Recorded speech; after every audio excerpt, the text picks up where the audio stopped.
तो बच्चे आज की क्लास में स्टार्ट कर रहे हैं हम अपना unit number 5th language and alphabets. तो बच्चे सेक्शन ए के लिए पहले कुछ डेफिनेशंस पढ़ रहे हैं और फिर इसमें मेन काम करेंगे। तो आप चाहो तो इस यूनिट को भी अपने पेपर के लिए तैयार कर सकते हो, पर आपको पहले वाली 4 यूनिट करनी ज़रूरी है, उसके बिना आप नहीं जाओगे। तो यूनिट 5th है हमारा लैंग्वेज एंड अल्फ़ाबेट्स। सबसे पहले अल्फ़ाबेट क्या होता है बच्चे? अल्फ़ाबेट एक नॉन एम्प्टी फाइनाइट सेट होता है जिसके अंदर कुछ लेटर्स या फिर सिंबल्स की कलेक्शन होती है। तो N alphabet is a non empty finite set ए, यानी इस ए सेट जो कि नॉन एम्प्टी फाइनाइट सेट है, इस ए को हम अल्फ़ाबेट कहेंगे अगर इसके अंदर कौन है, एलिमेंट्स के रूप में अल्फ़ाबेट्स, लेटर्स या फिर क्या हैं, सिंबल्स। तो the element of alphabet are called letters और सिंबल्स।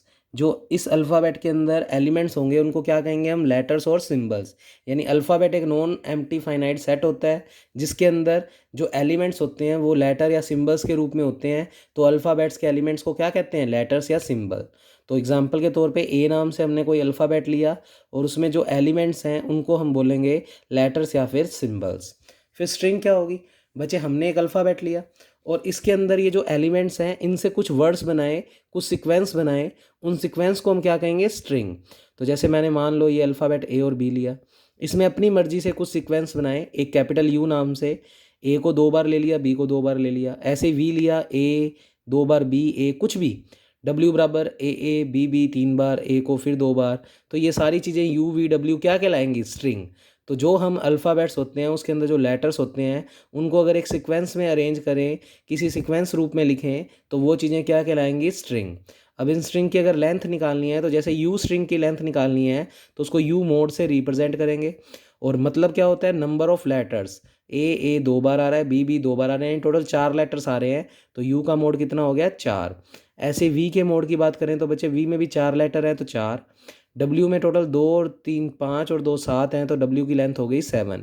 अच्छा, इन चीज़ों को इस तरीके से भी लिख सकते हैं, यू को लिख सकते हो ए स्क्वेयर बी स्क्वेयर, वी को लिख सकते हैं ए बी स्क्वेयर ए। तो इस तरीके से भी आप किसी स्ट्रिंग को सोल्व करके लिख सकते हैं।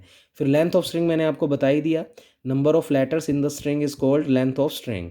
तो सेक्शन ए में ये डेफिनेशंस आप लिख कर आएंगे। एम्प्टी स्ट्रिंग या नल स्ट्रिंग किसको कहते हैं बच्चे? उसके लिए हमने the string on alphabet a, कोई अल्फ़ाबेट ए है उससे जो स्ट्रिंग ली, इज कॉल्ड एम्प्टी स्ट्रिंग या फिर null string if it has no symbols या लेटर। एक ऐसी स्ट्रिंग हो जिसमें कोई लेटर या सिंबल ना हो तो उसे क्या बोलेंगे, नल स्ट्रिंग। जैसे मान लो अल्फ़ाबेट ए है और हमने ए स्टार नाम से एक सेट लिया जिसमें लैम्डा नाम से एक एलिमेंट लिया, और लैम्डा या इसको इंडेक्सिंग भी बोल सकते हैं। लैम्डा ऐसी स्ट्रिंग है जिसके अंदर कोई लेटर नहीं है, मतलब लैम्डा की लेंथ कितनी लेकर चले हैं, 0। तो फिर इस स्ट्रिंग को हम क्या कहेंगे, नल स्ट्रिंग। तो जिस स्ट्रिंग के अंदर कोई भी अल्फ़ाबेट या कोई भी लेटर ना हो उस स्ट्रिंग की लेंथ फिर 0 होगी और उसको क्या बोलेंगे, null string. Where lambda is a null string whose norm lambda whose length norm lambda whose mod lambda is equal to 0। तो हम यहाँ पर लैम्डा को एज अ, यानी जहाँ भी लैम्डा लिखा होगा वो एज अ नल स्ट्रिंग को शो कर रहा है। फिर आता है बच्चे लैंग्वेज। लैंग्वेज के लिए क्या कहता, लैंग्वेज के लिए पहले कोई अल्फ़ाबेट ए सेट होना चाहिए हमारे पास, फिर एक सबसेट लेंगे ए स्टार, एक सबसेट लेंगे ए स्टार जो कि कलेक्शन है बच्चे। तो थोड़ा सा सिंपल भाषा में समझाता हूँ जिससे आप लिख पाओ पेपर में। कोई अल्फ़ाबेट ए है, फिर ए स्टार के अंदर हमने क्या लिया, ए स्टार के अंदर हमने एक तो नल स्ट्रिंग ली यानी लैम्डा ली, उसके अलावा और जितने भी पॉसिबल कॉम्बिनेशन है स्ट्रिंग के वो लिए। और बच्चे फिर इनमें से अगर कोई सबसेट छांटते हैं तो वो उसकी लैंग्वेज कहलाएगी। यानी कहने का मतलब, जो अपने पास कई सारी स्ट्रिंग्स की कलेक्शन है जिसमें नल स्ट्रिंग भी इंक्लूड है, अगर उसके अंदर से कोई सबसेट उठाएं या ये खुद पूरा ले लें तो बच्चे ये एक लैंग्वेज है। तो लैंग्वेज को जैसे अपने आम भाषा में, भाषा किसको कहते हैं, वर्ड्स की कलेक्शन को, जिससे एक स्टेटमेंट बन जाए तो वो लैंग्वेज बन जाती है। तो बच्चे इनमें से कुछ वर्ड्स इस तरीके से पिक करें कि सेंटेंस है, ये स्टेटमेंट है, या इसका क्या तो सबसेट है। तो बच्चे अगर हम कोई कलेक्शन लेके बैठे हैं स्ट्रिंग्स की और उसके अंदर से कोई सबसेट उठाते हैं तो वो लैंग्वेज कहलाएंगी। तो थोड़ा सा पढ़ते हैं। This includes the null set phi, जिसमें अगर फाई सेट इंक्लूड है उसे बोलेंगे एम्प्टी या null language. A string in a language L is called a sentence of A. जो लैंग्वेज होती है वो एक सेंटेंस कहलाती है अल्फ़ाबेट ए का। और ए स्टार जो है वो क्या चीज़ है, collection of all string including null string. A star के अंदर नल स्ट्रिंग भी होगी, उसके अलावा अल्फ़ाबेट ए से बनने वाली कई सारी स्ट्रिंग्स होंगी। और एल यानी लैंग्वेज जो है वो इस ए स्टार का क्या होगा, सबसेट या इसके इक्वल। पूरा ये ले लेंगे तो भी लैंग्वेज है, और इसके अंदर से कुछ कुछ एलिमेंट उठा लेंगे, कुछ कुछ वर्ड्स उठा लेंगे, कुछ कुछ स्ट्रिंग्स उठा लेंगे, तो वो भी लैंग्वेज है। तो जैसे ए एक अल्फ़ाबेट है, ए स्टार में हमने एक तो नल स्ट्रिंग ली और एक कई सारी स्ट्रिंग्स के कॉम्बिनेशन लिए, फिर इनमें से कुछ सबसेट लिए, तो L1 एक लैंग्वेज है जिसमें हमने ए को 3 बार बुला लिया। एक तो ए को बुला लिया, एक इस ए को बुला लिया। L2 में मान लो मैंने लैम्डा को बुला लिया, यानी नल स्ट्रिंग रख ली, और ये ए स्ट्रिंग रख ली, ए रख ली, ए मतलब इन्हीं में से कुछ कॉम्बिनेशंस रख लिए, तो ये भी एक लैंग्वेज है। ऐसे L3 में ए एन बी एन, जहाँ पर एन का मान ग्रेटर देन 0 है। ए एन बी एन का मतलब जैसे आप यहाँ पर ए बी है तो एन की वैल्यू 1 1 रख दो। ऐसे ही ए बी भी है, इसका मतलब एन का मान 1 और इधर एन का मान 2 रख दो, तो ये भी एक लैंग्वेज ही बन जाएगी इसमें से। यानी इसके कुछ सबसेट्स ले लिए जो एज अ एक लैंग्वेज को डिफाइन कर रहे हैं। फिर आ जाओ बच्चे ग्रामर। ग्रामर के अंदर क्या लिखेंगे आप, तो बस मेन डेफिनेशन पढ़ा रहा हूँ, उसके बाद मेन टॉपिक कराऊंगा जो पेपर में आ सकता है। बच्चे ग्रामर, ग्रामर जी, किसी भी ग्रामर जी के अंदर 4 टप्पल्स होते हैं, और वो 4 टप्पल्स कौन कौन से हैं, TNSP। टी का मतलब है एक फाइनाइट सेट जिसको टर्मिनल्स बोलेंगे। एन भी एक फाइनाइट सेट है जिसे हम नॉन टर्मिनल बोलेंगे, और उसके अंदर हमेशा जो नॉन टर्मिनल है, देखो एन एक फाइनाइट सेट है एलिमेंट्स का जिसे हम क्या बोलेंगे, नॉन टर्मिनल्स और वेरिएबल। तो एन का नाम नॉन टर्मिनल्स भी है और वेरिएबल भी है। और ये टी और एन इस तरीके से लेते हैं कि इन दोनों का इंटरसेक्शन फाई है, यानी उसमें कुछ भी कॉमन नहीं है। तो सेक्शन ए में डेफिनेशन पूछी जा सकती है ग्रामर की। तो ग्रामर में 4 टप्पल्स होते हैं, TNS और P, जहाँ पर T है टर्मिनल सेट, N है नॉन टर्मिनल सेट, S जो है बच्चे, एस जो है वो प्रोड्यूसर है, या कह दो इनिशियल स्टेट है हमारे पास, तो वो लिखेगा स्टार्टिंग सिंबल इसको। एस एक एलिमेंट है एन के अंदर, जो एन के अंदर से लिया है हमने, क्योंकि एन एक नॉन टर्मिनल सेट है और उसके अंदर कुछ एलिमेंट्स हैं, उसमें से एस नाम का जो एलिमेंट है वो भी हमने उसी में से लिया है, और इस एस को क्या बोलते हैं, स्टार्टिंग सिंबल। और पी जो है वो प्रोडक्शन का काम करता है, यानी उस सेट को बनाने का काम करता है। तो पी भी एक फाइनाइट सेट है जो एज अ प्रोडक्शन का काम करता है। तो बच्चे ये आपको ध्यान में रखना है। उसके बाद हमें ये कुछ नहीं पढ़ना है एक बार, क्योंकि अब हमें रिडक्शन मिल चुका है, तो हमें ये चीज़ें देखने की ज़रूरत नहीं है। तो डायरेक्ट आप आ जाओ पेज नंबर अपने 5 के ऊपर, और अब यहाँ से मैं सारा पोर्शन करवाऊँगा आपको। और पेपर के अंदर सेक्शन सी में एक क्वेश्चन कई बार यहाँ से हमारा अटैम्प्ट हो जाता है, तो आप ये पोर्शन करके जाना चाहें तो कर सकते हैं। बच्चे हेडिंग है फाइनाइट स्टेट मशीन, शॉर्टकट में बोलेंगे FSM, finite state machine. Paper में लिखी आ सकती है शॉर्ट फॉर्म, तो आपको पता होनी चाहिए। अच्छा, सेक्शन ए में डेफिनेशन पूछ सकता है। तो फाइनाइट स्टेट मशीन किसे कहते हैं, मशीन एक सिस्टम होता है। तो पहले पढ़ते हैं फिर समझाता हूँ मैं आपको।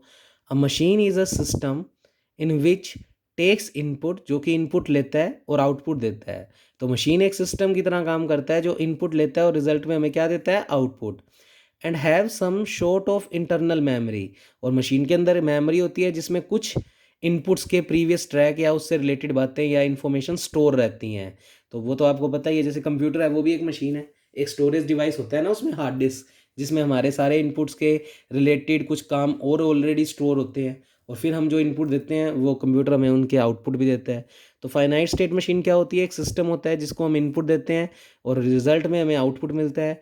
इसके अंदर कुछ स्टोरेज डिवाइसेस होते हैं जो अपने अंदर जो हम इनपुट्स दे रहे हैं उससे रिलेटेड कुछ इन्फॉर्मेशंस के ट्रैक स्टोर रखता है।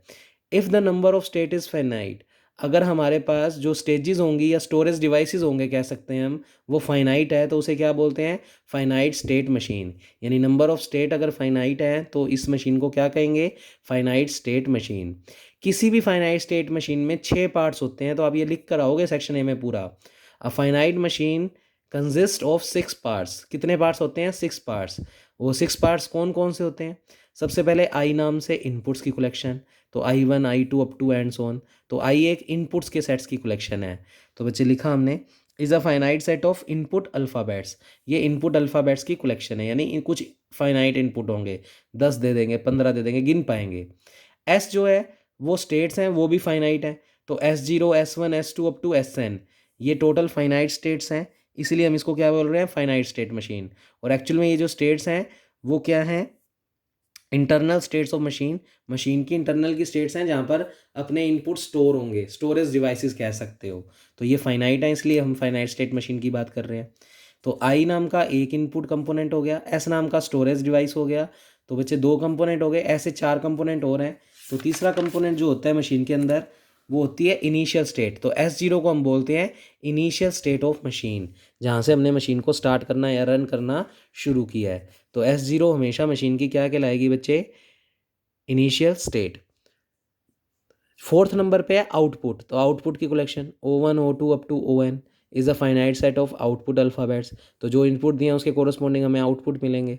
फिर F एक ट्रांजिशन फंक्शन है जो डिफाइन कहाँ से कहाँ है, S क्रॉस I यानी स्टोरेज डिवाइस और इंटरनल इनपुट्स का अगर हम सेट्स कलेक्शन करेंगे और उसके ऊपर फंक्शन F लगाएंगे तो रिजल्ट में हमें स्टोरेज डिवाइसेस की वैल्यूज़ मिलेगी। तो बच्चे ये F एक ट्रांजिशन फंक्शन है। और जी जो है वो एक आउटपुट फंक्शन है, और वो कहाँ से कहाँ डिफाइन है, जी जो फंक्शन है वो एस क्रॉस आई से ओ में। तो एफ तो एस क्रॉस आई से एस में, और जी जो है वो एस क्रॉस आई से ओ में। तो एस क्रॉस आई के एलिमेंट पे जब जी लगाओगे तो रिजल्ट में आपको आउटपुट मिलने शुरू हो जाएंगे। तो किसी भी फाइनाइट स्टेट मशीन में ये 6 पार्ट्स होते हैं। अब सिंपल भाषा में समझो तो हम क्या लिख सकते हैं, एक मशीन को एम से रिप्रेजेंट कर सकते हो, और उसमें जो 6 पार्ट हैं वो कौन कौन से हैं, इनपुट की कलेक्शन, स्टोरेज डिवाइसेस की collection, initial state S0, output की कलेक्शन, ट्रांजिशन फंक्शन F और आउटपुट फंक्शन G। इन सब के रिजल्टेंट से जो चीज़ बनेगी वो एक मशीन बन जाएगी। अब ये इतना मुश्किल नहीं है, ये तो डेफिनेशन में तो लिखना पड़ेगा सेक्शन ए में, पर इसको प्रैक्टिकली देखें तो बहुत ईजी टास्क है। अब पहला क्वेश्चन हम क्या कर रहे हैं, हमें एम नाम से एक फाइनाइट स्टेट मशीन दे रखी है नीचे, और उसकी वो स्टेट टेबल बनाने को कह रहा है, मतलब स्टेट पोजीशन कराने को कह रहा है, यानी इससे एक डायग्राम के रूप में इसको रिप्रेजेंट करने के लिए बोल रहा है। तो कैसे करेंगे, और क्वेश्चन में क्या कह रहा है, ये दिया हुआ है, ये पूरा क्वेश्चन बना के दिया हुआ है।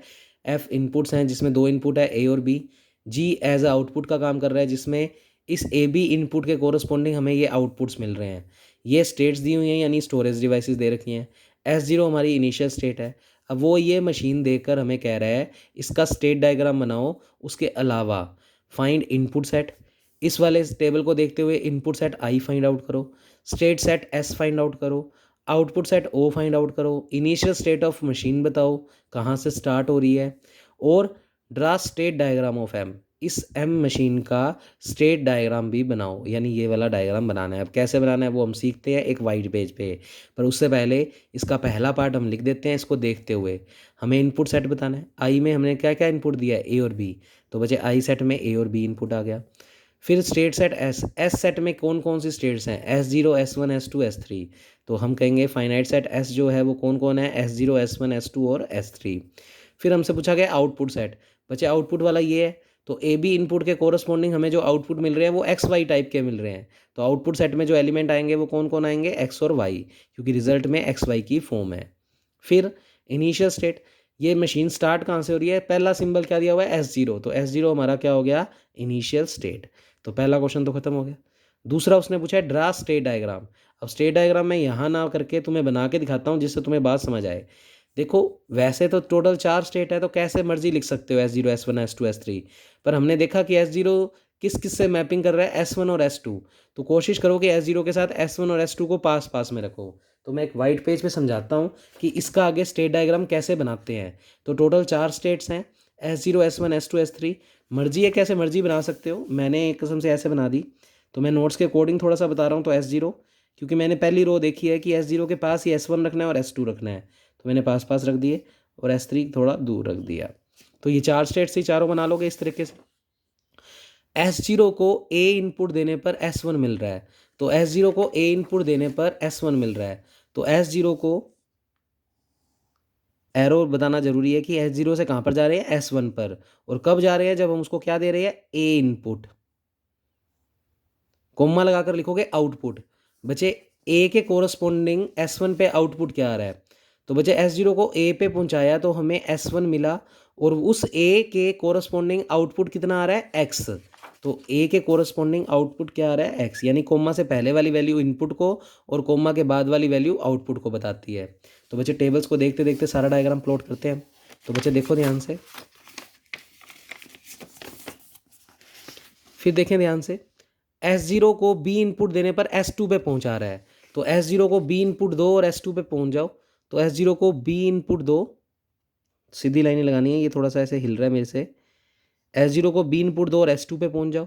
और S0 को जब हमने B इनपुट दिया तो कोरस्पॉन्डिंग आउटपुट क्या मिला, X, तो B कोमा X। अगला S1 को A इनपुट देने पर S0, S1 को A इनपुट देने पर S0। अब S1 से S0 पे जा रहे हैं हम, तो एरो ऐसे लगाएंगे। कौन सा इनपुट दिया है, A। S1 को A इनपुट देने पर S0 और A इनपुट के कोरस्पॉन्डिंग आउटपुट कितना मिला है, X, तो A कोमा X। इस तरीके से ये तुम स्टेट डायग्राम बना सकते हो। फिर S1 को B इनपुट दो और S1 पे पहुंच जाओ। S1 को B इनपुट दो और S1 पे पहुंच जाओ, यानी सेल्फ लूप।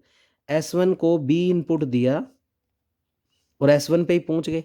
और S1 को जब B इनपुट दिया तो कोरस्पॉन्डिंग आउटपुट क्या आ रहा है बच्चे, S1 को जब B इनपुट दिया तो कोरस्पॉन्डिंग आउटपुट आ रहा है Y। तो बच्चे यहाँ पर लिखेंगे B कोमा Y। इस तरीके से सारा स्टेट डायग्राम बनाओगे। S2 को A इनपुट दो और S1 पे पहुंच जाओ। S2 को A इनपुट दो और S1 पे पहुंच जाओ, तो S2 को A इनपुट दिया और S1 पे पहुंच गए। और जब हमने S2 को A इनपुट दिया तो कोरस्पॉन्डिंग आउटपुट कितना मिला, Y, तो बच्चे A कोमा Y। फिर S2 को ही हमने B इनपुट दिया तो S2, तो S2 को B इनपुट दिया और S2 पे, यानी सेल्फ लूप। और बच्चे जब S2 को B इनपुट दिया तो आपको रिजल्ट में क्या मिला, X, तो B कोमा X। ये आ गया यहाँ पर रिजल्ट। फिर S3 को A इनपुट दे रहे हैं तो S1, S3 को A इनपुट दे रहे हैं तो S1, तो S3 को A इनपुट दे रहे हैं तो S1। और जब S3 को A इनपुट दे रहे हैं तो रिजल्ट में मिल रहा है Y, तो बच्चे A कोमा Y। फिर लास्ट में S3 को B इनपुट दे रहे हैं तो S2, S3 को B इनपुट दे रहे हैं और S2, तो S3 को B इनपुट दिया हमने, S3 को B इनपुट दिया और हम S2 पे पहुंच गए। और जब हमने S3 को B इनपुट दिया तो आउटपुट हमें मिला Y, तो बच्चे आउटपुट हमें मिला Y। तो ये बन गया जी स्टेट डायग्राम। इस तरीके से पेपर में कोई भी टेबल दे देगा और आपको कहेगा इसका स्टेट डायग्राम बनाओ, और वो जो ऊपर 4-5 बातें पूछी थी, इनपुट क्या है, आउटपुट सेट क्या है, इनिशियल स्टेट क्या है, वो सब आप बता सकते हो। तो मैं नोट्स में से आपको और टैली करवा दूँ बच्चे, और देख लें, हमने क्रॉस चेक कर लें थोड़ा सही बनाया है या नहीं बनाया। तो अब तुम गलत मत समझ लेना डायग्राम, मैंने यहाँ S1 और यहाँ S2, जबकि नोट्स में यहाँ S2 लिखा हुआ और यहाँ S1, इस वजह से आपको आउटपुट चेंज दिख रहा है, पर चीज़ वही बनाई है। तो एक बार मैं आपको नोट्स के अकॉर्डिंग अगर वेरीफाई करवाऊँ तो देखें ध्यान से। तो यहाँ से समझें इस डायग्राम को, हमें 4 स्टेट दिख रही है, तो S0, S1, S2 और S3 कहीं भी बना सकते हो, मैंने पहले भी बताया आपको। S0 को A इनपुट दो और S1 पे पहुँच जाओ। S0 को A इनपुट दिया और S1 पे पहुँच गए। और A इनपुट के कोरस्पॉन्डिंग आउटपुट कितना है, X। ऐसे ही S0 को B इनपुट दो और S2 पे पहुँच जाओ, तो S0 को B इनपुट दो और S2 पे पहुँच जाओ। और B के कोरस्पॉन्डिंग आउटपुट X है तो X लिख दिया। फिर S1 को A इनपुट देकर S0 पे, तो S1 को A इनपुट देकर, अब A इनपुट देकर S0 पे, और जब A इनपुट दे रहे हैं तो आउटपुट कितना आ रहा है, X, तो A कोमा X। ब्रैकेट में भी लिख सकते हो, बिना ब्रैकेट के भी लिख सकते हो। कोमा से पहले इनपुट है और कोमा के बाद आउटपुट है। फिर बच्चे S1 को कहाँ पहुँचाओ, B इनपुट के साथ S1 पे, तो S1 को B इनपुट के साथ S1 पे, यानी सेल्फ लूप बन जाएगा। और B के कोरस्पॉन्डिंग आउटपुट कितना आ रहा है, Y, तो हमने Y लिख दिया। फिर S2 को A इनपुट देकर S1 पे पहुँचा दो, तो S2 को A इनपुट देकर S1 पे, A इनपुट देके S1 पे पहुँचा दो। और A के कोरस्पॉन्डिंग आउटपुट कितना आ रहा है, Y, तो A कोमा Y। फिर S2 को B इनपुट देकर S2 पे, तो S2 को B इनपुट देकर S2 पे ही पहुँचा दो। और B के कोरस्पॉन्डिंग आउटपुट कितना है, X, तो हमने लिख दिया X। फिर S3 को A इनपुट देकर S1 पर, S3 को A इनपुट देकर S1 पर, और उस A के कोरस्पॉन्डिंग आउटपुट कितना है, Y, तो Y। फिर S3 को B इनपुट देकर S2 पर, तो S3 को B इनपुट देकर S2 पर, और उस B के कोरस्पॉन्डिंग आउटपुट कितना है, Y। तो डायग्राम वही बनाया है, बस मैंने क्या किया था, यहाँ पर S1 ले लिया, यहाँ पर S2, तो आपको डायग्राम इसलिए अलग दिख रहा होगा। तो कोई मर्जी बना सकते हो, वो भी सही है जो अपनों ने बनाया है, और जो नोट्स में है वो भी सही है। तो इस तरीके से आप फाइनाइट स्टेट मशीन के लिए डायग्राम बना सकते हैं। अब जैसे नेक्स्ट का बना के देखते हैं, वो पहले तो पूछो, देखो क्या कह रहा है, construct the state transition diagram for finite state machine. आपको एक फाइनाइट स्टेट मशीन दी हुई है और उसका स्टेट डायग्राम बनाना है। तो स्टेट डायग्राम बनाने का मतलब यही चीज़ बनानी है, यही दिया हुआ है कुछ ना कुछ। अब अगर इसमें हालांकि पूछा नहीं इनपुट क्या है आउटपुट क्या है, पर आप बता दो इनपुट में क्या दिख रहा है, 0 1। इस बार आउटपुट में भी क्या दिख रहे हैं, 0 1। स्टेट्स क्या हैं, S0, S1, S2, S3। Initial state कहाँ से स्टार्ट कर रहा है, S0 से। तो ये भी बता दिया करो जिससे आपको अच्छे मार्क्स मिल जाएं। अब इसका स्टेट डायग्राम बनाते हैं। तो हमें 4 बनाने हैं बच्चे, S0, S1, S0, S1, S2, S3। तो S0, S1, S2, S3 अब मैं नोट्स के अकॉर्डिंग बनाता हूँ जिससे आपको बिल्कुल मैच भी हो जाए। तो S0, S1, S2, तो S2 उसने यहाँ लिया हुआ तो मैं भी उसके अकॉर्डिंग ही ले लेता हूँ जिससे आप जब मैच करो तो कोई दिक्कत ना आए। बच्चे चारों ले लिए। अब हम इसकी टेबल बनाते हैं। तो आराम से देखो, S0 को 0 इनपुट देने पर S1, S0 को 0 इनपुट देने पर S1, S1 की तरफ जा रहे हैं तो ऐसे एरो लगाएंगे। और कब जा रहे हैं, जब 0 इनपुट दिया। कोरस्पॉन्डिंग आउटपुट देखो, 0 के कोरस्पॉन्डिंग आउटपुट कितना है, 1। तो 0,1। फिर बच्चे S0 को 1 इनपुट दो और S0 पे पहुंच जाओ। S0 पे पहुंचना है तो S0 को 1 इनपुट दिया और S0 पे ही पहुंच गए। और 1 इनपुट देने पर आउटपुट कितना है, कोरस्पॉन्डिंग 0। तो बच्चे 1,0। तो ध्यान से रीड कर करके बनाना है। फिर S1 से 0 इनपुट देने पर S2, S1 से S2, S1 से S2 पूछ रहे हैं जब हम 0 इनपुट दे रहे हैं। और 0 इनपुट के कोरस्पॉन्डिंग आउटपुट कितना मिल रहा है, 0। तो 0,0। फिर S1 से 1 इनपुट पे S1, तो 1 देने पर S1 पे ही पूछ रहे हैं तो S1 से S1 पे पूछ रहे हैं। कब, जब हमने 1 इनपुट दिया। और 1 के कोरस्पॉन्डिंग उसमें आउटपुट कितना आ रहा है, 1। तो 1,1। नेक्स्ट देखें, S2 को 0 इनपुट दो और S3 पे पहुंच जाओ। S2 को 0 इनपुट दो और S3 पे पहुंच जाओ। और इस 0 के कोरस्पॉन्डिंग आउटपुट कितना मिल रहा है, 1। तो 0,1। फिर S2 को 1 इनपुट दो और S1 पे पहुंच जाओ। तो S2 को 1 इनपुट दो और S1 पे पहुंच जाओ। तो हमने 1 इनपुट दिया और S1 पे पहुंच गए। और इस 1 के कोरस्पॉन्डिंग आउटपुट कितना मिला है, 0। आप ऐसे भी लेके जा सकते हो, कोई बड़ी फर्क नहीं पड़ता। तो ये इसके स्टेट डायग्राम्स हैं। फिर S3 को 0 इनपुट दो S2 पे, S3 को 0 इनपुट दो और S2 पे। तो ये 0 इनपुट दिया S2 पे और 0 के और कोरस्पॉन्डिंग आउटपुट कितने हैं, 0। फिर S3 को 1 इनपुट दो S1 पे, तो S3 को 1 इनपुट दो और S1 पे। और S1 पे पहुंचने के कोरस्पॉन्डिंग आउटपुट कितना मिल रहा है, 1। तो बच्चे ये हमारी हो गया स्टेट डायग्राम। आप देख सकते हो एग्जैक्टली मैच होगा इसके साथ। तो आपको थोड़ा शो करवाऊँ तो बिल्कुल सेम मैच होगा आपका ये जो डायग्राम हमने बनाया है और जो आपके नोट्स में बना हुआ है। S0, S1, S2, S3, इस तरीके से लाइन, इस तरीके से लाइन, ये आउटपुट। तो ये सारा सब कुछ सेम दिख रहा है आपको। तो इस तरीके से आप ये स्टेट डायग्राम ड्रॉ कर सकते हैं। नेक्स्ट क्वेश्चन देखें। फिर ये वाला क्वेश्चन दिया हुआ है, इसका भी स्टेट डायग्राम बनाना है। तो सेम ही तो है बच्चे, इसके अंदर भी इनपुट 0, 1 है, आउटपुट भी 0, 1 है। स्टेजेस ये हैं, इनिशियल स्टेट S0 है। स्टेट डायग्राम ना है तो अब इसी में समझो। तो बच्चे अब ये थोड़ा इंटरेस्टिंग है तो इसका भी मैं डायग्राम आपको समझाता हूँ। तो देखो S0 से लेकर S4 तक बनाने हैं। तो S0, S1, S2, S2, S3 और S4। S4 यहाँ रखा इसलिए क्योंकि S0 से और S4 से रख रहा है। तो S0 से रख रहा है और S4 से, तो पास में ही रख दिया जिससे थोड़ा सा डायग्राम बनाना ईजी हो जाए। अब देखो कैसे बनाएंगे, एक एक स्टेप मिलाना। S0 को 0 इनपुट दो और S0 पे पहुंच जाओ। S0 को 0 इनपुट दो, तो मैं थोड़ा साफ साफ बना ही देता हूँ जिससे आपको दिक्कत ही ना आए। तो बिल्कुल उसी ने जैसे जैसी पोजीशंस लिया है मैं वैसी वैसे ले लेता हूँ। तो उसने S0 सबसे पहले यहाँ लिया है, फिर बच्चे उसने S1 यहाँ लिया है, S2 यहाँ लिया है, S3 यहाँ लिया है।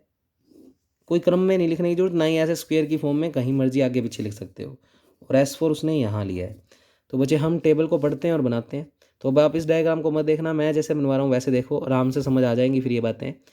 S0 को 0 इनपुट दो और S0 पे पहुँच जाओ। S0 को 0 इनपुट दो और S0 पे पहुँच जाओ। कब पहुँचे हैं, जब 0 इनपुट दिया है। और 0 के कोरस्पॉन्डिंग आउटपुट कितना मिला है, 1। तो साथ साथ आउटपुट लिखते जाओ, नहीं तो बाद में फिर लिखना मुश्किल हो जाता है।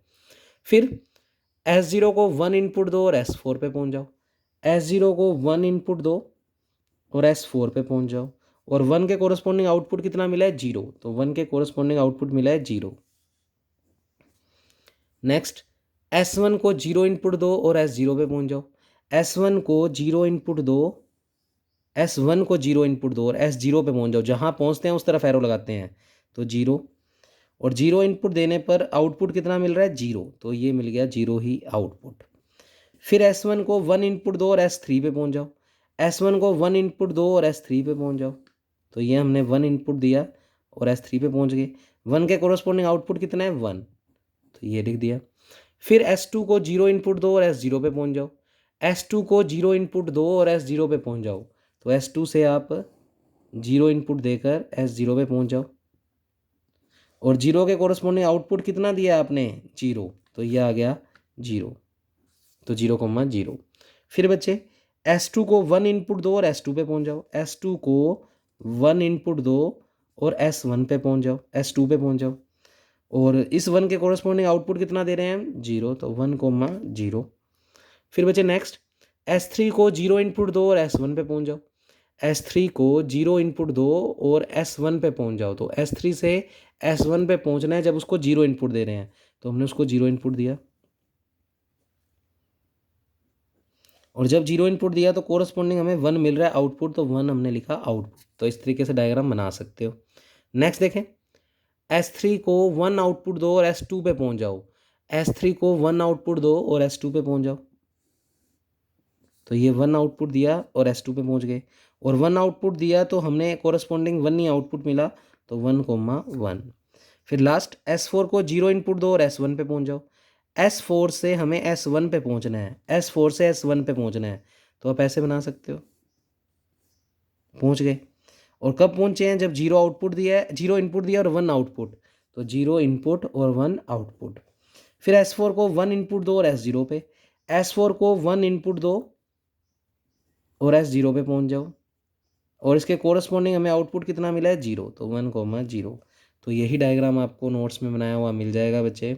तो देख लो, S0 से S4 10 है, S0 से S4 10 है और S4 से S0 1,0, S4 से S0 1,0। तो यही सेम स्टेट डायग्राम बना दिया बच्चे। तो शेप वो ऊपर से करके लेके गया था, मैं यहाँ से ले गया, तो आप ऐसे भी लेके जा सकते थे। तो इस तरीके से ये फाइनाइट स्टेट मशीन के टेबल बन सकते हैं। उल्टा भी पूछ सकता है, वो आपको ये स्टेट डायग्राम दे देगा और फिर आपको ये टेबल बनानी है। तो कोई दिक्कत कोई है, हमने सबसे पहले स्टेजेस देखी, तो S0 S1 S2 S3 S4 आ गया। इनपुट्स, कोमा से पहले वाले सारे इनपुट है और इनपुट में सारे के सारे 0 या 1 दिख रहे हैं, तो 0 और 1 इनाम से बना दिए।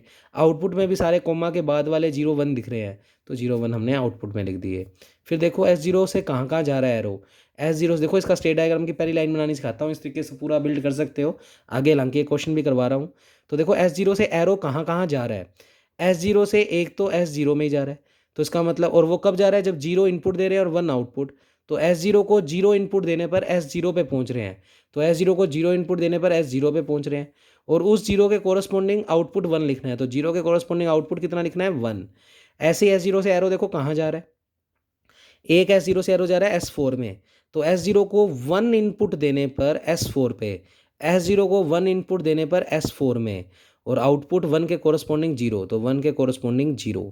इस तरीके से ऐसे ही तुम जैसे S1 को पकड़ लो, S1 से एरो कहाँ कहाँ जा रहे हैं। S1 से जा रहा है S3 में और एक S1 से जा रहा है S0 में, तो S1 को 0 इनपुट देने पर तो S0, तो S1 को 0 इनपुट देने पर तो S0 और उस 0 के कोरस्पॉन्डिंग आउटपुट 0, तो 0 के कोरस्पॉन्डिंग आउटपुट 0 और S1 को S3 पे भेज रहे हैं, तो बच्चे 1 आउटपुट और 1 ही इनपुट, तो S1 को 1 इनपुट देने पर S3, S1 को 1 इनपुट देने पर S3 और 1 के कोरस्पॉन्डिंग आउटपुट 1, तो 1 के कोरस्पॉन्डिंग आउटपुट 1। इस तरीके से सारों के लिख देना। तो आप एक स्टेट डायग्राम से फाइनाइट स्टेट मशीन की टेबल और टेबल से स्टेट डायग्राम दोनों बना सकते हैं। तो अगला क्वेश्चन मेरा यही है कि जब हमें एक टेबल दे रखी हो और फिर हमें उसका आउटपुट बनाना है, तो देखो कैसे बनाएंगे। स्टेट टेबल से हम एक, मतलब स्टेट डायग्राम से हम एक मशीन की स्ट्रक्चर कैसे बनाएंगे वो। तो वो कह रहा है कंस्ट्रक्ट अ स्टेट टेबल, एक स्टेट टेबल बनाओ corresponding to the state diagram. आपको एक स्टेट डायग्राम दे रखा है, लिख रखा है स्टार्ट यहाँ से, यानी S0 इनिशियल स्टेट है, तो इसमें भी सारी चीज़ें बताना चाहो तो बता सकते हो। S0 S1 S2 S3 ये तो सारी स्टेट्स हैं। S0 इनिशियल स्टेट है, कोमा से पहले सारे आपको दिख रहे हैं 0 और 1 के रूप में, तो इनपुट 0 1 है, कोमा के बाद भी 0 1 दिख रहे हैं, तो आउटपुट भी 0 1 है। फिर इसका हमें स्टेट टेबल बनाना है, तो यहाँ पर लिखते हैं स्टेट, F नाम से इनपुट, G नाम से आउटपुट। इनपुट में 2 हैं 0 और 1, आउटपुट में भी 2 हैं 0 और 1। स्टेट्स में कौन कौन है, S0 पहले पे है तो S0 इनिशियल स्टेट, फिर S1 S2 S3 लिख दिया हमने। फिर बच्चे अब इसको देख देख के बनाओ। S0 से एरो कहाँ कहाँ, ये दिया हुआ है तुम्हें और ये बनाना है। S0 से एरो जा रहा है S1 में, पर वो तब जा रहा है जब जीरो इनपुट दे रहे हैं। तो S0 को जीरो इनपुट दे रहे हैं तो S1, और जीरो के कोरस्पॉन्डिंग आउटपुट 1, तो जीरो के कोरस्पॉन्डिंग आउटपुट 1। फिर S0 से देखो एरो कहाँ जा रहा है बच्चे, S0 से एक एरो जा रहा है ऐसे, इसका मतलब S0 को 1 इनपुट देने पर S0 पे ही पहुंच जाओ। S0 को 1 इनपुट देने पर S0 पे ही पहुंच जाओ, और 1 के कोरस्पॉन्डिंग आउटपुट कितना आ रहा है, जीरो, तो 1 के कोरस्पॉन्डिंग आउटपुट जीरो, तो 1 के कोरस्पॉन्डिंग आउटपुट जीरो। अब S1 को पकड़ लो, S1 कहाँ कहाँ जा रहा है, जीरो इनपुट देने पर कहाँ जा रहा है और 1 इनपुट देने पर कहाँ जा रहा है। S1 जीरो इनपुट 1 इनपुट देते हैं तो जा रहा है S0 पे, और S1 को जीरो इनपुट देते हैं तो S3 पे। तो पहले जीरो वाला लिखते हैं, S1 को जीरो इनपुट देने पर S3, S1 को जीरो इनपुट देने पर S3, और जीरो के कोरस्पॉन्डिंग आउटपुट 1, जीरो के कोरस्पॉन्डिंग आउटपुट 1। फिर S1 को 1 इनपुट देते हैं तो S0, तो S1 को 1 इनपुट देते हैं तो S0, और 1 इनपुट के कोरस्पॉन्डिंग आउटपुट 1, तो 1 के कोरस्पॉन्डिंग आउटपुट 1। अब पकड़ लो S2 को बच्चे, S2 से एरो देखो कहाँ जा रहा है, S2 से एक तो जा रहा है S1 पे, तो S2 को जीरो इनपुट देने पर S1, S2 को जीरो इनपुट देने पर S1, और जीरो के कोरस्पॉन्डिंग आउटपुट जीरो, तो जीरो के कोरस्पॉन्डिंग आउटपुट जीरो। ऐसे S2 को 1 इनपुट देने पर S2, तो S2 को 1 इनपुट देने पर S2, और 1 के कोरस्पॉन्डिंग आउटपुट 1, तो 1 के कोरस्पॉन्डिंग आउटपुट 1। फिर S3 को पकड़ लो, एरो देखो कहाँ कहाँ जा रहे हैं, एक तो ऐसे जा रहा है एक ऐसे जा रहा है। S3 को जीरो इनपुट देने पर S2, तो S3 को जीरो इनपुट देने पर S2, और जीरो के कोरस्पॉन्डिंग आउटपुट जीरो, तो जीरो के कोरस्पॉन्डिंग आउटपुट जीरो। ऐसे S3 को 1 इनपुट देने पर S1, तो S3 को 1 इनपुट देने पर S1, और 1 के कोरस्पॉन्डिंग आउटपुट जीरो, तो 1 के कोरस्पॉन्डिंग आउटपुट जीरो। तो बस आपको देखना ध्यान से है कि कौन सा इनपुट दे रहे हैं और उसके कोरस्पॉन्डिंग आउटपुट क्या मिल रहा है, तो आप एक स्टेट डायग्राम से मशीन भी बना सकते हैं। अब अगले क्वेश्चन में थोड़ा लेवल और बढ़ा देते हैं। वो कहता है आपको एक टेबल दे रखी है, इस टेबल से पहले आप एक स्टेट डायग्राम बनाओ और इस वाले इनपुट के लिए आउटपुट भी फाइंड आउट करो। तो इस तरीके से आपको कोई भी इनपुट दे सकता है और उसके कोरस्पॉन्डिंग आउटपुट पूछ सकता है। तो पहले तो आप इसका स्टेट डायग्राम बनाएंगे, जब भी वो कोई भी इनपुट के कोरस्पॉन्डिंग आउटपुट पूछेगा तो पहले स्टेट डायग्राम तो बनाना पड़ेगा। तो पहले इससे आप एक स्टेट डायग्राम बनाओ। अच्छा, इसके अंदर अगर इनपुट्स की बात करें तो XYZ है, आउटपुट में तुम्हें 0 1 दिख रहा है, तो आउटपुट में इस बार 0 1 है। तो ये तो ऊपर ये लिखा हुआ है कि इसके कोरस्पॉन्डिंग आपको आउटपुट्स क्या मिल रहे हैं, पर आउटपुट्स में आ कौन रहा है, 0 1। इनिशियल स्टेट S0 से स्टार्ट हो रहा है, और जो टोटल स्टेट्स हैं वो ये 4 है। अब स्टेट डायग्राम बनाना है तो आपको पहले 4 चीज़ें बनानी है, तो S0, S1, S2 और S3 चारों बना दिए। थोड़ा सा कॉम्प्लिकेटेड डायग्राम है, आराम से समझेंगे क्योंकि अब हमारी समझ बन चुकी होगी। तो बच्चे ध्यान से देखें, जब हम ये चारों के लिए डायग्राम बनाएंगे तो S0 को X इनपुट देने पर X0, S0 को X इनपुट देने पर S0, और X के कोरस्पॉन्डिंग आउटपुट दिया हुआ है 0, तो X 0। फिर S0 को Y इनपुट देने पर S3, S0 को Y इनपुट देने पर S3, तो Y इनपुट दिया और S3 पे पहुंच गए, और Y के कोरस्पॉन्डिंग आउटपुट 1 है तो Y 1।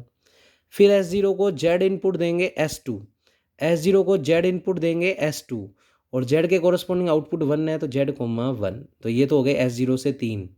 फिर आते हैं S1 पे, S1 को X इनपुट दो और S1 पे, S1 को X इनपुट ही दो और X1 पे, और X के कोरस्पॉन्डिंग आउटपुट कितने हैं, 0, तो X 0।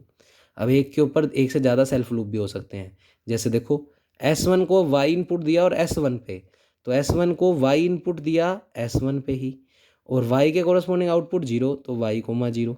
तो इस बार S1 से X इनपुट पे तो S1 पे ही पहुंच रहे हैं और आउटपुट 0 मिल रहा है, और S1 से Y इनपुट पे आउटपुट 0 मिल रहा है और S1 पे ही पहुंच रहे हैं।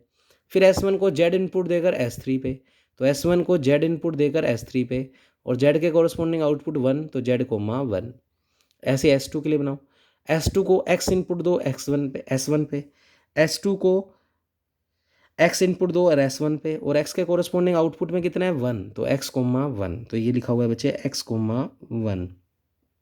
फिर आ जाओ नेक्स्ट, S2 को Y इनपुट दो और S2 पे, तो S2 को Y इनपुट ही दिया और S2 पे, और Y के कोरस्पॉन्डिंग आउटपुट 1 है तो Y 1। फिर S2 को Z इनपुट दो और S3 पे, S2 को Z इनपुट दो और S3 पे, और Z के कोरस्पॉन्डिंग आउटपुट 0, तो Z 0। तो ये एक एक लाइन बड़े आराम से समझना बच्चे, और बहुत सिंपल है ये टॉपिक। तो सेक्शन सी में आ जाते हैं क्वेश्चन 12 मार्क्स में, तो बहुत सिंपल है। फिर आ जाओ S3 पे बच्चे, S3 को X इनपुट दो और S2 पे, तो S3 को X इनपुट दो और S2 पे, S2 ये रहा। तो बच्चे ये देखो x इनपुट दिया हुआ है और x के कोरस्पॉन्डिंग आउटपुट कितना है 1, तो x, 1। फिर S3 को y इनपुट दो और S3 पे पहुंच जाओ। S3 को y इनपुट दो और S3 पे ही पहुंच जाओ और y के कोरस्पॉन्डिंग आउटपुट 0, तो y, 0। फिर S3 को z इनपुट दो और S0 पे पहुंच जाओ। S3 को z इनपुट दो और S0 पे पहुंच जाओ और z के कोरस्पॉन्डिंग आउटपुट कितना है 1। तो बच्चे मैंने इसका ये स्टेट डायग्राम तो जैसे अभी पहले क्वेश्चन समझाए थे बना दिया। अब हमें अगला बी पार्ट कह रहा है कि आपको S0 से स्टार्ट करना है, स्टार्टिंग एट S0। तो देखो मैंने नीचे स्टार्ट कर रखा है S0 से और वो कहता है what is the output for the unit, इसके लिए आउटपुट बताओ। तो पहले तो इसका एक स्टेट डायग्राम बनाते हैं आउटपुट के रूप में। तो कैसे बनाएंगे स्टेट डायग्राम का मतलब, सबसे पहले स्टार्ट हमें S0 से करना है। हमने S0 से स्टार्ट कर लिया। अब हमें S0 को x इनपुट देना है और देखो कहाँ पर पहुँच रहे हैं। तो आपकी मर्जी है, चाहिए इसमें भी देख सकते हो चाहे इसमें भी। तो S0 को देखो x इनपुट, पहले मैं यहाँ से समझाता हूँ फिर इससे भी समझाता हूँ, सेम ही आंसर आएगा। S0 से स्टार्ट करना है, S0 से स्टार्ट कर दिया। पहला इनपुट x देना है। तो S0 को देखो x इनपुट देने पर वो कहाँ पहुँचा रहा है। S0 को x इनपुट देने पर S0 पे पहुँचा रहा है और x के कोरस्पॉन्डिंग आउटपुट 0 मिल रहा है। यानी x इनपुट पे आउटपुट 0 मिल रहा है और वो S0 पे ही पहुँचा रहा है। तो S0 को x इनपुट और 0 आउटपुट, तो S0 पे पहुँच गए। तो मेनली इनपुट x दिया और आउटपुट उसके कोरस्पॉन्डिंग 0 मिला और S0 पे पहुँच गए। फिर दूसरा इनपुट y देना है और हम S0 पे पहुँचे हुए हैं। तो S0 पे हैं हम और S0 को अब y इनपुट देना है। तो S0 को y इनपुट देने पर वो पहुँचा रहा है S3 पे। तो S0 को y इनपुट देने पर S3 पे, और जब y इनपुट दे रहे हैं तो रिजल्ट में मिल रहा है 1 आउटपुट, तो y, 1। अब S3 पे पहुँच गए। फिर दूसरा इनपुट फिर से y, पर अब हम S3 पे हैं। तो S3 को y इनपुट दे रहे हैं तो कहाँ पहुँचा रहा है S3 पे। तो S3 को y इनपुट दे रहे हैं, कहाँ पहुँचा रहा है S3 पे। और जब S3 को y इनपुट देकर S3 पे पहुँचे तो y के कोरस्पॉन्डिंग आउटपुट कितना है 0, तो y, 0। अब S3 पे पहुँच चुके हैं और अब इनपुट देना है Z। तो S3 पे है और Z इनपुट दे रहे हैं तो किस पे पहुँचा रहा है S0 पे। तो S3 को Z इनपुट देने पर S0 पे और Z के कोरस्पॉन्डिंग आउटपुट कितना है 1, तो हमने 1 लिखा। अब S0 पे पहुँच चुके हैं और अगला इनपुट फिर से Z देना है। तो S0 पे पहुँच के Z इनपुट देना है तो S2 पे। तो S0 को Z पे इनपुट देने पर S2 पे और Z के कोरस्पॉन्डिंग आउटपुट 1 है तो Z, 1 लिखा। S2 पे पहुँच गए। फिर से एक Z इनपुट देना है तो S2 वाले पे पहुँचे हुए हैं और Z इनपुट देना है तो कहाँ पर पहुँचेंगे S3 पे। तो S2 को Z इनपुट दिया, कहाँ पहुँचे S3 पे और Z इनपुट देने पर आउटपुट कितना आया 0, तो 0। तो बच्चे ये हमारा आउटपुट आ गया। सीक्वेंस के लिए कहीं आउटपुट तो S0, S0, S3, S3, S0, S2, S3, ये तो स्टेट वाइज आउटपुट आ गया। पर हमें जो इनपुट है वो XYZ की टर्म में है तो आउटपुट 0, 1 की टर्म्स में देने हैं। तो आउटपुट लिख रखे हैं हमने, देखो 0, 1, 0, 1, 1 और 0। तो कॉमा के बाद वाले सारे आउटपुट होते हैं। तो इस सीक्वेंस के रूप में, स्टेजेस के रूप में तो ये आएगा। स्टेजेस में तो एक ज़्यादा है पर आउटपुट हमेशा यहाँ से आना शुरू हुआ, क्योंकि पहले तो इनपुट दिया तब तक तो कोई आउटपुट था ही नहीं। यहाँ आउटपुट आया तो 0, 1, 0, 1, 1, 0। ये हमारा फाइनल आंसर है इस इनपुट के अकॉर्डिंग। अब यही वाला जो आउटपुट रिजल्ट निकाला है वो इसको देख के भी बना सकते हो। यानी अगर तुम्हें सिर्फ स्टेट डायग्राम दे दे तो भी तुम इस इनपुट के लिए आउटपुट निकाल सकते हो। उसने बोला स्टार्ट S0 से करना है, तुमने S0 से स्टार्ट किया। फिर उसने कहा है कि पहला इनपुट x देना है। S0 से देखो x इनपुट कहाँ जा रहा है, S0 से x इनपुट देने पर S0 पे ही पहुँच रहे हैं और आउटपुट 0 मिल रहा है। तो x, 0 देने पर S0 पे पहुँच गए। फिर हमें अगला इनपुट y देना है। तो S0 से y इनपुट देखो कहाँ है, S0 से y इनपुट ये रहा। तो y इनपुट और 1 आउटपुट और S3 पे पहुँच गए। y इनपुट, 1 आउटपुट और S3 पे पहुँच गए। अब S3 पे और S3 के बाद y इनपुट देना है। तो S3 से y इनपुट देखो कहाँ निकल रहा है। तो बच्चे S3 से y इनपुट यही है। तो y इनपुट देने पर S3 पे पहुँच गए। तो S3 से y इनपुट देने पर और 0 आउटपुट देने पर S3, तो ये बन गया। फिर वापस S3 पे और अब हमें इनपुट देना है Z। S3 से Z इनपुट देखो कहाँ निकल रहा है, S3 से Z इनपुट, S0 पे और Z, 1 पे S0। तो Z, 1 पे S0। अब S0 पे पहुँच गए। फिर से आओ इनपुट देना है Z। S0 से Z इनपुट ये रहा, S2 पे पहुँचा रहा है तो Z, 1 S2 और S2 से फिर Z इनपुट। तो S2 से Z इनपुट देखो कहाँ जा रहा है, S2 को Z इनपुट देने पर S3 पे, तो Z, 0 देने पर S3। तो फाइनली हमारे सारे इनपुट खत्म हो गए और कोरस्पॉन्डिंग ये आउटपुट आ गए। तो आंसर सेम ही आना है। तो आपकी मर्जी है, चाहिए आप इससे बनाओ चाहिए इससे बनाओ, पर इस क्वेश्चन में बोला गया था स्टेट डायग्राम बनाओ और फिर इनपुट निकालो। तो इसलिए हमने स्टेट डायग्राम भी बनाया और इनपुट के आउटपुट भी निकाला। अब बच्चे ये क्वेश्चन आपका होमवर्क है, आराम से कर सकते हो। आपको टेबल दी हुई है, उसका स्टेट डायग्राम बनाना है, आपने बनाना है तो बना लोगे आसानी से। ऐसे ही अगले क्वेश्चन में अब क्या कह रहा है, आपको सिर्फ एक ये स्टेट डायग्राम दिया हुआ है और उसकी कंस्ट्रक्ट करनी है स्टेट टेबल। तो आप इसकी स्टेट टेबल निकालोगे और आपको ये इनपुट दिया हुआ है, उसके कोरस्पॉन्डिंग आउटपुट ये निकालना है। तो बच्चे ये क्वेश्चन वैसे तो होमवर्क है, पर आप समझ सकते हो, ये मैंने लिख के दिखाया हुआ है, तो ये कन्फ्यूज़ मत हो ना। आपको क्वेश्चन दिया हुआ है ये, उसकी टेबल बनानी है तो ये टेबल, और सिर्फ ये दिया हुआ है ये इनपुट है, इसके कोरस्पॉन्डिंग आउटपुट निकालो। और ये मैंने आंसर लिख दिया कि ये आंसर आने वाला है, ये नीचे निकाल के दिखाया हुआ है कैसे बना है। तो ये आंसर, ये होमवर्क दिया था एक्चुअल में, पर मैंने ये करवा दिया आपको, तो ये इस तरीके से करना है। अब देखो, हम एफ से इनपुट को लिखते हैं, जी से आउटपुट को। कोमा से पहले 0 1 ही दिख रहा है तो इनपुट 0 1 है, कोमा के बाद भी 0 1 दिख रहा है तो आउटपुट 0 1 है। स्टेजेस क्या क्या है, S0 S1 S2 S3 S4, stages लिख दी। S0 तो हम हमेशा इनिशियल स्टेट लेते ही हैं। फिर S0 को देखो 0 इनपुट देने पर, S0 को 0 इनपुट देने पर S1 पर, तो 0 इनपुट देने पर S1 पर, और आउटपुट 0 के कोरस्पॉन्डिंग 1, तो 0 के कोरस्पॉन्डिंग 1। तो अब मेरे को उम्मीद है कि ये टेबल तो बना लोगे। तो ये आपकी हो गई स्टेट टेबल। होमवर्क है, बिल्कुल करना ही है आपको। इनपुट के लिए चेक कर लेते हैं, 1 0 1 0 1 1। तो स्टार्ट तो हमें हमेशा S0 से ही करना है, लिखा हो चाहे ना लिखा हो। फिर S0 के बाद वो कह रहा है उसको 1 इनपुट दो, S0 को 1 इनपुट दो, S0 को 1 इनपुट दो। देखो डायग्राम में, S0 को 1 इनपुट दिया तो S3 पे पहुंचे, और 1 के कोरस्पॉन्डिंग आउटपुट 0 है, तो 1 के कोरस्पॉन्डिंग आउटपुट 0 है, और पहुंचे किस पे, S3 पे। फिर S3 पे पहुंचने के बाद इनपुट देना है 0, तो S3 वाले को 0 इनपुट दो। कहाँ पहुंचा रहा है, S1 पर, तो 0 इनपुट देने पर S1 पे, और 0 के कोरस्पॉन्डिंग S3 में आउटपुट कितना है, 0, तो 0,0। अब S1 पे पहुंच गए, S1 को इनपुट देना है 1, तो S1 को इनपुट देना है 1 और रिजल्ट आएगा S2। तो S1 को 1 इनपुट देंगे S2, और 1 के कोरस्पॉन्डिंग क्या रिजल्ट है, 1, तो 1,1। S2 पे पहुंच गए, S2 पे पहुंचने पर 0 देना है, S2 से 0 देने पर S3, तो S2 से 0 देने पर S3, और 0 के कोरस्पॉन्डिंग कितना आउटपुट है, 0, तो 0,0। S3 पे पहुंच गए। अब S3 पे पहुंचने के बाद आउटपुट देना है बच्चे 1, तो S3 के बाद आउटपुट देना है 1, कहाँ पर पहुंचाएगा वो, S0 पे। तो S3 1 इनपुट देने पर पहुंचाएगा S0 पे, और 1 के कोरस्पॉन्डिंग आउटपुट है 0, तो 0 लिख दिया। अब S0 पे पहुंच गए, S0 पे पहुंचने के बाद फिर से इनपुट 1, तो S0 पे 1 इनपुट देने पर S3, तो 1 इनपुट देने पर S3, और 1 के कोरस्पॉन्डिंग आउटपुट कितना है, 0, तो ये हो गया। आउटपुट लिखना चाहिए अगर 0 1 की टर्म्स में, तो कोमा के बाद वाली वैल्यू, तो 0 0 1 0 0 0। तो ये हमारा हो गया फाइनल आंसर। तो ये आंसर दे रखा था ऑलरेडी। तो इतना काम कल आप करके आओगे। फिर कल मैं आपको कराऊंगा 2 टाइप की मशीनें, मुरे और मिले। तो बच्चे वो तभी समझ आएंगी जब आप पहले इतना काम पढ़ कर आओगे। Okay, thank you class.